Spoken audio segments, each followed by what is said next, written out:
দারুণ মজার বরবটি ভর্তার রেসিপি আপনাদের সাথে শেয়ার করতে চলে আসলাম। তাহলে দেখে নিই কীভাবে করে এটা রেডি করেছি আমি। প্রথমে বরবটিটাকে এভাবে করে লম্বা লম্বা করে কেটে ভালো করে ধুয়ে পানি ঝরিয়ে রেখেছি। এরপর কড়াইয়ে পরিমাণ মতো সয়াবিন তেল দিয়েছি। তেলটা একটু গরম হয়ে আসলে দিয়ে দেবো এখানে আমি বেশ কিছু রসুনের কোয়াগুলো ছোট ছোট, তাই আমি আস্তই দিয়েছি। আপনারা চাইলে ছোট করে কেটেও দিতে পারেন। একটু নেড়েচেড়ে আমি এখানে কাঁচা লঙ্কা আর শুকনো লঙ্কা দুটোই দিয়েছি।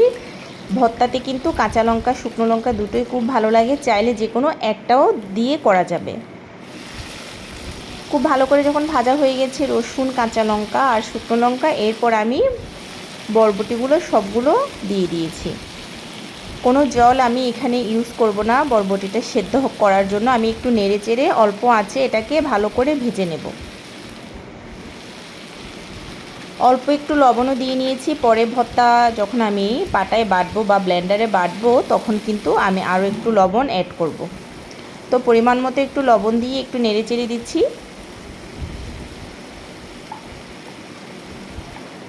3 থেকে 4 মিনিট একটু নেড়েচেড়ে নেওয়ার পর আমি এখানে অল্প একটু চিংড়ি মাছ দিয়েছি। চিংড়ি মাছটাকে আমি উপরের চামড়াটা ছিলে তারপর ইউজ করেছি।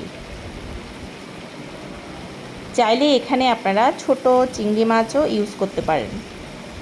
তো একটু নেড়েচেড়ে এবার হচ্ছে খুব ভালো করে এটাকে ভেজে নেওয়ার পালা। খুব ভালো করে নেড়েচেড়ে আমি এটাকে খুব ভালো করে সেদ্ধ করে নিব। চিংড়ি মাছ বরবটি রসুন সব কিছু খুব ভালো করে কিন্তু সেদ্ধ হয়ে গেছে। এই যে দেখুন রসুনটা কত সুন্দর সেদ্ধ হয়ে গেছে।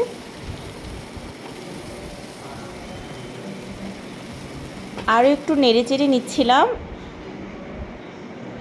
এই যে এরকম একটু ভাজা ভাজা হয়ে গেলে এটাকে এবার চুলাটা বন্ধ করে আমি ঠান্ডা করে নেব। ঠান্ডা করে এটা কিন্তু আপনারা পাটায়ও বেটে নিতে পারেন, তবে আমি আর আজকে পাটায় বাটিনি, আমি ব্লেন্ডারে ব্লেন্ড করে নিয়েছি। অল্প অল্প করে দিয়েছি, আমি দুবার করে এটাকে ব্লেন্ড করে নিয়েছি। একবারে সব দিলে কিন্তু ব্লেন্ড অনেক সময় হয় না, আস্তে আস্তে করে দিয়ে এটাকে অল্প অল্প করে নেড়েচেড়ে চামচ দিয়ে এটাকে ব্লেন্ড করে নিতে হবে। আমি দুবার করে এটাকে এভাবে করে ব্লেন্ড করে নিয়েছি। এবার একটি বাটিতে আমি এগুলো সবগুলো ঢেলে নিচ্ছি। একটু দানা দানা থাকলেও কিন্তু বেশ ভালো হয়, খেতে ভালো লাগে। আর এখানে যেহেতু আমি কোনো পেঁয়াজ ইউজ করিনি, আমি এখানে কাঁচা পেঁয়াজ দিয়ে দিচ্ছি একদম কুচি পরিমাণ মতো। অল্প একটু লবণও দিয়ে নিয়েছি। ভর্তাতে কিন্তু পেঁয়াজটা খুব ভালো যায়, তো আমি একটু বেশি করেই পেঁয়াজটা দিয়েছি। সাথে এখানে অবশ্যই যাবে সরিষার তেল। সরিষার তেলটা ভর্তায় ভীষণ ভালো লাগে খেতে, বিশেষ করে কাঁচা সরিষার তেল। আমি যেহেতু ওখানে অল্প একটু সয়াবিন তেল দিয়ে বরবটি চিংড়ি মাছ সব কিছুই ভেজে নিয়েছিলাম, তো আমি এখানে আরও একটু সরিষার তেল দিয়ে খুব সুন্দর করে এটাকে মিক্স করে নিব।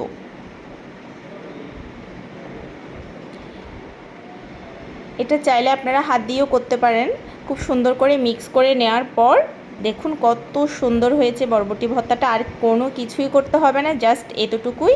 এভাবে করে বাড়িতে বানিয়ে দেখবেন আর খেয়ে দেখবেন, ভীষণ ভালো হয় খেতে। আর অবশ্যই আমাকে জানাবেন কিন্তু। এক তরকারিতেই কিন্তু বাজিমাত, একটা ভর্তাতেই বাজিমাত, ভীষণ ভালো লাগে খেতে। গরম ভাতের সাথে ট্রাই করবেন এভাবে করে, আর অবশ্যই আমাকে জানাবেন। সবাই ভালো থাকবেন।